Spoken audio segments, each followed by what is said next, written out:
Tahukah kalian bagaimana cara Allah menciptakan bulan dan seperti apa kisah ajaib yang ada di baliknya?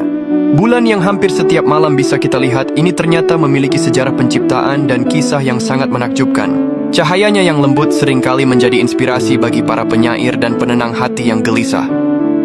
Namun lebih dari sekadar pemanis malam, bulan menyimpan kisah penciptaan dan fungsi yang luar biasa, yang semuanya telah diabadikan dengan indah dalam kitab suci Al-Quran. Al-Quran tidak merinci proses penciptaan bulan secara terpisah dalam satu ayat spesifik yang berdiri sendiri. Sebaliknya, penciptaan bulan adalah bagian dari penciptaan alam semesta yang agung. Dahulu, Allah menciptakan langit dan bumi, termasuk matahari, bulan, dan bintang-bintang hanya dalam 6 masa.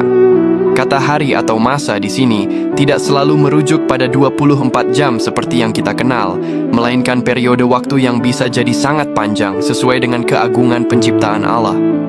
Dalam konteks kosmik atau ketuhanan, ini bisa jadi ribuan, jutaan, atau bahkan miliaran tahun. Allah berfirman dalam surah Al-Anbiya ayat 33, "Dan dialah yang telah menciptakan malam dan siang, matahari dan bulan. Masing-masing dari keduanya itu beredar di dalam garis edarnya." Ayat ini menegaskan bahwa setiap benda langit termasuk bulan bergerak dalam orbitnya sendiri dengan perhitungan yang sangat presisi, menunjukkan keteraturan dan kekuasaan Sang Pencipta. Di dalam Al-Quran bahkan ada satu surah khusus yaitu surah Al-Qamar yang berarti bulan. Surah Makkiyah ini memiliki fakta yang sangat menakjubkan pada ayat-ayat pembukanya, di mana ayat 1 dan 2 berbicara tentang salah satu mukjizat terbesar Nabi Muhammad, yaitu peristiwa terbelahnya bulan. Allah Subhanahu wa Ta'ala berfirman, "Telah dekat hari kiamat dan telah terbelah bulan. Dan jika mereka orang-orang musyrik melihat suatu tanda mukjizat, mereka berpaling dan berkata, 'Ini adalah sihir yang terus-menerus.'" Kisah ini menceritakan bagaimana Nabi Muhammad menunjukkan bukti kenabiannya kepada kaum musyrik Mekah, yaitu dengan melakukan pembelahan terhadap bulan atas seizin Allah. Meskipun kaum musyrik menyebutnya sihir, bagi umat Islam ini adalah bukti nyata kekuasaan Allah yang diabadikan dalam Al-Quran. Surah ini juga mengisahkan tentang kaum-kaum terdahulu yang mendustakan Rasul mereka, agar manusia mengambil pelajaran atau iktibar dari kisah-kisah tersebut.